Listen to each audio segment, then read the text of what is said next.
नमस्कार मंडळी, आज आपण एक उन्हाळी रेसिपी ती म्हणजे भगर आणि बटाट्याचे कुरकुरे ते कसे बनवायचे हे बघणार आहोत।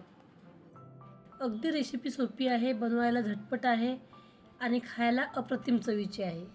तर त्यासाठी मी अर्धा किलो बटाटे घेतलेले आहे आणि पाव किलो भगर घेतलेला आहे। भगर 2 ते 3 वेळा स्वच्छ धुवून काढा आणि बटाट्याची साल काढून बटाटे सुद्धा स्वच्छ धुवून काढा। चवीनुसार उपवासाचं मीठ टाकायचं आहे आणि पाव चमचा तुरटी टाकायची आहे। त्यानंतर आता आपण यामध्ये एका वाटी भगरासाठी 3.5 वाट्या पाणी घेणार आहोत। भगर जर तुमचा नवीन असेल तर 3च वाट्या पाणी घ्या आणि जर भगर जुना असेल तर 3.5 वाट्या पाणी घ्या। व्यवस्थित आता मिक्स करायचं आहे आणि कुकरला दोन्हीही डबे एकत्र मी लावणार आहे। तुम्ही वेगवेगळे लावू शकता आणि जर तुमच्याकडे मोठा कुकर असेल, 2 भांडी असतील तर एकाच कुकरमध्ये बटाटे आणि भगर शिजवून घ्यायचं आहे।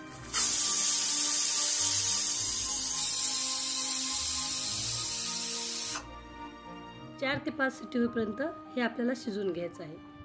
त्यानंतर पूर्णपणे कुकर थंड झाल्यानंतर बटाटे आणि भगर काढायचं आहे आणि गरम गरम असतानाच आपल्याला हे मिश्रण पुरणाच्या चाळणीतून काढायचं आहे, जेणेकरून आपलं मिश्रण मस्त एकजीव होईल आणि बारीक होईल। तसं बघितलं तर भगर आपला मस्त नरम झालेला आहे, मऊ झालेला आहे, तरीसुद्धा आपण पुरणाच्या चाळणीतून काढणार आहे। बटाटे सुद्धा आपण यातून काढून घेणार आहे।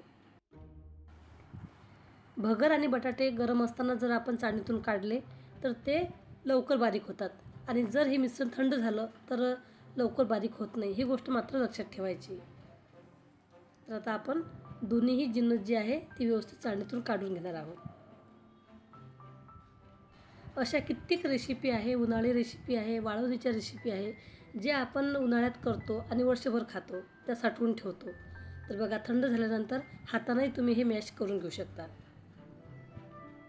हाताने जे काम लवकर होईल, पटापट होईल, ते काम कुठल्याच साहित्यानं होत नाही, असे आपले हात आहेत। आता आपलं सर्व मिश्रण बारीक करून झालेलं आहे। आता यामध्ये मी 1 चमचा जाडसर कुटलेली मिरची पावडर टाकलेली आहे, 1 चमचा जिरे टाकलेलं आहे आणि परत मी यामध्ये उपवासाचं मीठ टाकलं। तर बटाटे आपले अर्धा किलो आहे, तर त्याच्यानुसार आपल्याला मीठ टाकायचं आहे, कारण आपण भगरामध्ये आधी मीठ टाकलेलं आहे, त्यानुसारच मीठ टाकायचं आणि हे सर्व जिन्नस व्यवस्थित मिक्स करून घ्यायचं। तर आपण या मिश्रणाचे पापडही करू शकता, चकल्याही करू शकता किंवा कुरकुरेही करू शकता। तर तुम्हाला काय बनवायचं आहे, काय सोपी वाटते ते तुम्ही करायचं आहे। तर मी आज कुरकुरे बनवणार आहे। फक्त हे मिश्रण चांगलं एकजीव करून घ्या, व्यवस्थित मिक्स करून घ्या। तर कुरकुरे कशाने करायचे? एक तर तुम्ही दुधाची पिशवी असते त्याला होल करून त्याच्यानेही तुम्ही कुरकुरे करू शकता, किंवा जर तुमच्याकडे पायपिंगचा कोन असेल, अशा प्रकारचा हा कोन असतो आणि हे नोझल असते, तर माझ्याकडे असल्यामुळे मी हे वापरत आहे। परंतु तुम्ही दुधाच्या पिशवीने सुद्धा कुरकुरे करू शकता। तर मस्त छोटे छोटे कुरकुरे आपल्याला काढून घ्यायचे आहे। दुसरी गोष्ट म्हणजे शेव करायचा साचा असतो, चकलीचा साचा असतो, त्याने सुद्धा तुम्ही कुरकुरे तोडून घेऊ शकता। परंतु थोडे कुरकुरे करून ते तोडणं हे थोडं किचकट वाटते। तर तुम्ही दुधाची पिशवी असेल किंवा त्याच्यासारखीच कुठली पिशवी असेल तर त्यानेही तुम्ही असे कुरकुरे करू शकता, किंवा अशा प्रकारचं नोझल जर तुमच्याकडे असेल किंवा कोन असेल तर त्याने तुम्ही कुरकुरे पाळून घेऊ शकता। तर हे बघा, माझ्याकडे अशा प्रकारची एक पिशवी आहे, त्याने सुद्धा मी काही कुरकुरे आता करून घेणार आहे। सर्वांकडेच पायपिंगचा कोन किंवा नोझल असेल असं नाही, तर त्यांच्यासाठी अशा प्रकारची पिशवी घेऊन त्याच्यामध्ये हे सारण टाकून तुम्ही कुरकुरे करू शकता। तर ते किती मोठे करायचे आहेत, लांब करायचे आहेत, त्यानुसार तुम्ही कुरकुरे करायचे आहे आणि ते सुकल्यानंतर तुम्ही तोडून छोटे छोटे बनवू शकता आणि या प्रकारे तुम्ही कुरकुरे करू शकता। रेसिपी खूप मजेशीर आहे, महत्त्वाची आहे, कारण उपवास आपला हमखास असतो।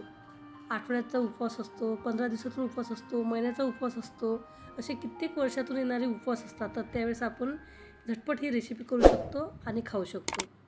चॅनलवरती जर तुम्ही नवीन असाल तर चॅनलला सबस्क्राईब करा, बाजूला घंटीचं बटन असते त्याच्यावरती क्लिक करा, जेणेकरून अशाच प्रकारचे नवनवीन पारंपरिक उन्हाळी रेसिपी, पावसाळी रेसिपी म्हणजेच पावसाळी रानभाज्याची रेसिपी, रानभाज्यांची ओळख, अशा कित्येक रेसिपी, नाविन्यपूर्ण रेसिपी आपल्या चॅनलवरती मी अपलोड करत असते। त्या बघण्यासाठी तुम्हाला चॅनलवरती जुळून राहावं लागेल। तर बघा, कुरकुरे मस्त तळून झालेले आहे। व्हिडिओ आवडला तर व्हिडिओला लाईक करा, कमेंट करा आणि शेअरसुद्धा करा. धन्यवाद मंडळी.